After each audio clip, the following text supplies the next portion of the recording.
Hello student, welcome to your Pedia Education. Today in this video, I'm going to discuss in detail about the analysis of exam pattern and syllabus and what are the relevant resources for one of the great opportunity which have come from the NIC, National Informatics Centers. See, right now, last month GATE 2023 was concluded and there are many students who have prepared really well for the GATE exam. But unfortunately they were not able to perform well in those 3 hour duration of the GATE exam. So they have done their preparation. So they were worried, sir, what is the role of our preparation since we are getting very low GATE score, now what to do next? So I have told many times students, see, your preparation will never go waste. आपका जो तैयारी है वो कभी भी waste नहीं जाएगा. तो ये अपॉर्चुनिटी बहुत गोल्डन अपॉर्चुनिटी है और ये बिना गेट के है, इसमें कोई गेट एग्जाम रिक्वायर्ड नहीं है. और देखिए इसमें 3 कैटेगरी में ओपनिंग है. The very first is scientist B, that is of group A. The second thing is scientific officer, third is technical assistant and scientific assistant. Number of vacancy for third post is 331, which is a huge vacancy, and for this the recruitment will be directly through the written test only. There will be no interview. But if we talk about the first position and second position, 71 vacancy for scientist B and 196 vacancy for the scientific officer.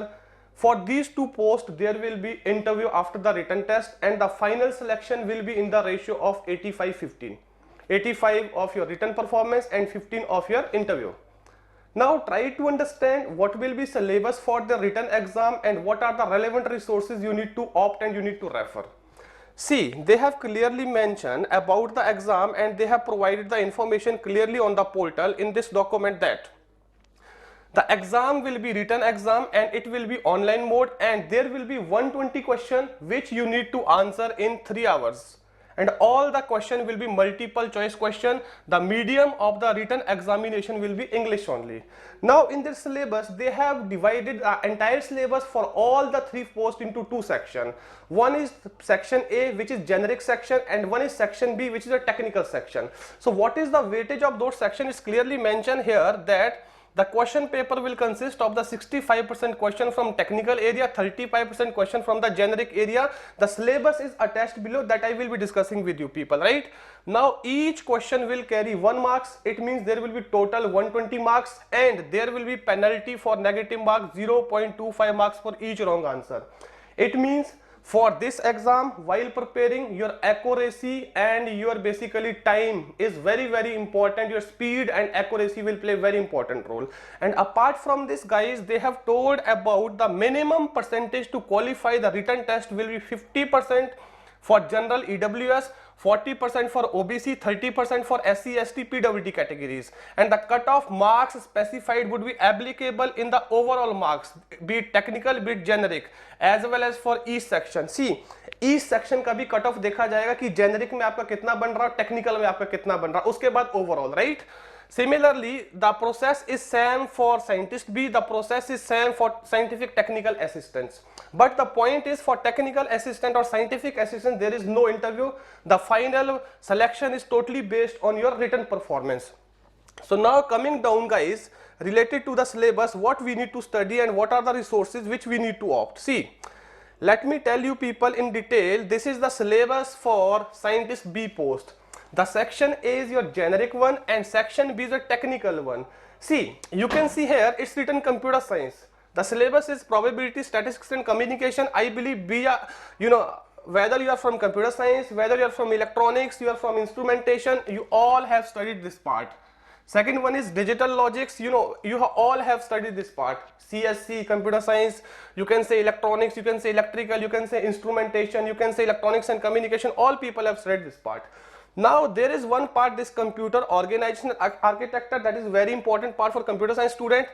Then you can see programming and data structure, algorithm, compiler design, operating system, database, information system and software engineering, computer networks, web technologies, cyber security and emerging technologies, cloud technology. See, there are only 3 to 4 part which are of the electrical background. First part I can say this one, second part I can say this one, third part I can say this one.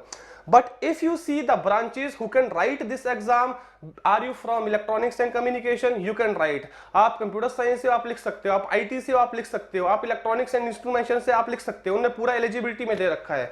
But doubt यहाँ पे आता है कि sir ये पूरा syllabus तो computer science का है, बट प्रिपरेशन कैसे करें. देखिए, जब आपके पास ऐसे एग्जाम आते हैं, इनका कोई लेवल इतना डिफिकल्ट नहीं रहता. You need to solve 120 question in 3 hours, right. तो आपके पास बहुत बेटर 3 से 4 मंथ तो रहेंगे. जो पास्ट हमने रिकॉर्ड देखा है कि 3 महीने तो एटलीस्ट ये लेते हैं.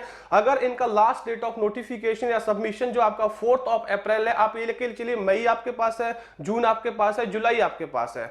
तो 3 महीनों में अगर आप इस एग्जाम के पॉइंट ऑफ व्यू से खाली प्रिपरेशन करें without going into unnecessary depth, by basically limiting your width and boundary under the guidance of some expert fellow, तो बहुत ईजी है प्रेपरेशन करना. क्योंकि जो कंप्यूटर ऑर्गेनाइजेशन आर्किटेक्चर है, ये सिलेबस इलेक्ट्रॉनिक्स वालों ने भी बीटेक में पढ़ा होता है, राइट. कंप्यूटर नेटवर्क जो सिलेबस होता है, ये भी बीटेक इलेक्ट्रॉनिक्स वालों ने बीटेक में पढ़ा होता है. ऑपरेटिंग सिस्टम ये भी बीटेक में इलेक्ट्रॉनिक्स वाले स्टूडेंट पढ़ते हैं. तो इट मींस अब आपको थोड़ा सा उसको रिफाइन करना है, थोड़ा सा उसको एग्जाम पॉइंट ऑफ व्यू से प्रिपेयर करना है. तो अगर आप डेडिकेशन के साथ प्रिपरेशन करोगे तो इलेक्ट्रॉनिक्स का स्टूडेंट भी इसको लिख सकता है, और पास्ट में बच्चों ने लिखा भी है. It's not like that. यहां पे एक चीज मैं क्लियर कर दूं कि इलेक्ट्रॉनिक्स वालों के लिए इलेक्ट्रॉनिक्स का सिलेबस रहेगा, इंस्ट्रूमेंटेशन वालों के लिए इंस्ट्रूमेंटेशन का सिलेबस रहेगा. नो, सिलेबस आपका एक जनरल सिलेबस है, यही सिलेबस रहेगा. आपकी ब्रांच जो भी है, you are eligible as per specified in the advertisement. But अगर आपको रिटन टेस्ट देना है तो आपको ये सारे टॉपिक प्रिपेयर करने होंगे. और ट्रस्ट मी, इसका लेवल इतना डिफिकल्ट नहीं रहता है. अगर आप पास्ट के सीएससी के बार्क के प्रीवियस ईयर उठा दीजिएगा, आप डीआरडीओ के पहले जो पेपर होते थे 2013-14 में वो उठा दीजिएगा, आप बेसिकली यूजीसी नेट के पेपर उठा दीजिएगा, मोस्ट ऑफ द क्वेश्चन आपको उनमें से मिलेंगे. यहाँ पे आप कुछ गेट सीएससी के इन सब्जेक्ट्स के क्वेश्चन उठा दीजिएगा जो 1 मार्क्स के होते हैं, not that much numerical part, theoretical part पे जो इजीली सॉल्व किए जा सकते हैं, उसमें से बहुत सारे क्वेश्चन आपको यहाँ पे मिलेंगे. तो 4 रिसोर्सेज मैं आपको बता रहा हूँ. बार्क सीएससी के पेपर देख लो पिछले, पहले इसरो सीएससी के लिए एग्जाम कंडक्ट कराता था, उसके पेपर देख लीजिएगा, यूजीसी नेट सीएससी के पेपर देख लीजिएगा, और गेट सीएससी के पेपर देख लीजिएगा. बट गेट में सारे क्वेश्चन पे फोकस नहीं करना है. कैसे फिल्टर करना है वो आप कनेक्ट कर सकते हो मेंटर को, they will be telling you better way, right.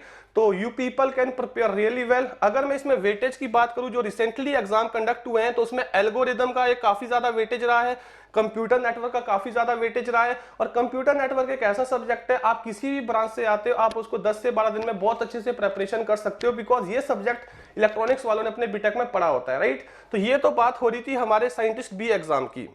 अब इसके बाद अगर मैं बात करूं आपको scientific officer and scientific and technical assistant की, यहाँ पे जो पूरा सिलेबस है, यहाँ पे भी सेक्शन है आपका जेनेरिक है और सेक्शन भी आपका टेक्निकल है. वही वेटेज है, 65% आपका आएगा टेक्निकल से, 35% आपका आएगा जेनेरिक में से. अगर हम यहाँ पे देखें, यहाँ पे मोस्टली पूरा सिलेबस कंप्यूटर साइंस का है. पहले वाले सेक्शन में तो कुछ चीजें जैसे आपके पास नेटवर्क थ्योरी था या इलेक्ट्रिकल इंजीनियरिंग तो इलेक्ट्रिकल का था, इलेक्ट्रॉनिक्स वाले इजिली कर सकते हैं. कम्युनिकेशन का थोड़ा पार्ट था, इलेक्ट्रॉनिक्स वाले इजिली कर सकते हैं. डिजिटल का पार्ट था, वो लोग इजिली कर सकते हैं. बट यहाँ पे सिर्फ आपको डिजिटल कंप्यूटर प्रिंसिपल पे थोड़ा बहुत डिजिटल इलेक्ट्रॉनिक्स मिलेगा. Apart from this the entire syllabus is again of computer science engineering. Again जो भी स्टूडेंट इसके लिए टारगेट करना चाहते हैं, और इस पोस्ट के लिए टेक्निकल असिस्टेंट के लिए नंबर ऑफ वैकेंसी बहुत ह्यूज है. तो अगेन इसका पेपर का डिफिकल्टी लेवल नॉर्मल रहेगा. मैं आपको बता रहा हूं 4 से 5 रिसोर्सेज है, उन्हीं को ऑप्ट करो अगर आप और ब्रांचेस से आते हो कंप्यूटर साइंस ब्रांच को छोड़ के. देखिए, अगर आप कंप्यूटर साइंस अभी पढ़ना स्टार्ट करोगे और आप ये सोच के चलना स्टार्ट करोगे कि यार इसको मैं पूरा डेप्थ में कवर करूंगा, आप जो एफर्ट डाल रहे होंगे बिल्कुल रॉन्ग डायरेक्शन में डाल रहे होंगे. कभी भी आपको कोई एग्जाम प्रिपेयर करना है तो आपको as per the requirement of exam उसको प्रिपेयर करना. मैं बार बार रिपीट कर रहा हूं, अगर आपको डीआरडीओ के प्रीवियस ईयर के पेपर मिलते 2013-14 में जो एग्जाम कंडक्ट कराता था आरईसी, राइट, उसके पेपर मिलते, बहुत सारे क्वेश्चन आपको वहां से मिलेंगे. यूजीसी नेट के जो कंप्यूटर साइंस के पेपर है वो उठा दीजिएगा, प्रीवियस ईयर क्वेश्चन उनको सॉल्व करो, मोर देन इनफ है. बहुत सारे क्वेश्चन आपको वहीं से रिपीट मिलेंगे. गेट के क्वेश्चन उठा दीजिएगा, सीएससी के जो मेजर जिन सब्जेक्ट का वेटेज ज्यादा है वहां से उठाइए, आपको बहुत सारे क्वेश्चन उधर से मिलेंगे. इसरो आपका एग्जाम कंडक्ट कराता था, वहां से बहुत सारे क्वेश्चन मिलेंगे, राइट. बार्क का एग्जाम होता है सीएससी के लिए, वहां से बहुत सारे क्वेश्चन मिलेंगे. तो अगर आपको क्वेश्चन प्रैक्टिस करना है तो इन रिसोर्सेज को यूज करो, ये रिसोर्सेज रेलेवेंट रहेंगे. तो finally I wish you all the best, keep preparing, start preparing very soon. 3-4 महीने हैं और आप इसमें बहुत अच्छे से प्रिपरेशन कर सकते हैं, provided you are following the right instruction, you are under the right guidance. Students don't prefer irrelevant resources. होता क्या, जब हम प्रेपरेशन करना स्टार्ट करते हैं हम मल्टीपल रिसोर्सेज ऑप्ट कर देते हैं और उनका ऑथेंटिसिटी का हमें कोई आइडिया नहीं होता है। तो I suggest you people, start your preparation, use your time effectively only with the relevant and very efficient and well tracked resources, right? Thank you.